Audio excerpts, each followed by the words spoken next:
ईयाका नअबुदु व ईयाका नस्तईन। आज हम बात करेंगे इसराइल के आयरन डोम डिफेंस सिस्टम की कि आया वो कैसे करता है, किस तरह ये काम करता है। तो इसमें चार लफ्ज़ याद रखिएगा। पहला लफ्ज़ ई है, सेकंड वन हमारे पास लफ्ज़ है आर, थर्ड वन है सी और फोर्थ है एल। ई से मुराद है एनिमी फायर्ड मिसाइल, कि जब दुश्मनों ने बाहर से कोई रॉकेट फायर किया तो वो इजराइल की हदूद में दाखिल हुआ। जो अगला सिस्टम है वो है रेडार सिस्टम।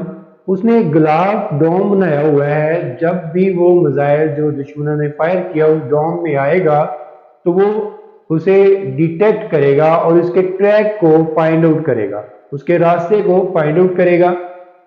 फिर वो इंफॉर्मेशन देगा आगे कंट्रोल सिस्टम को।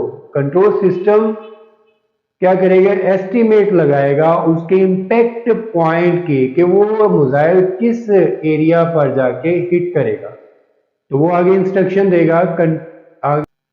इंस्ट्रक्शन देगा लॉन्चर को। लॉन्चर फौरी मिसाइल फायर करेगा जो कि इंटरसेप्ट करेगा एनिमी के मिसाइल को हवा में ही, एयर में ही।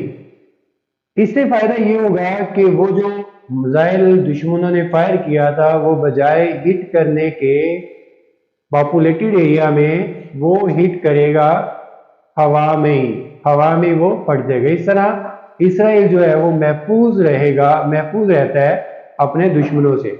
लेकिन हाल ही में हमास ने जो रॉकेट फायर किए उनसे इसराइल क्यों महफूज ना रहा, ये सवाल पैदा होता है।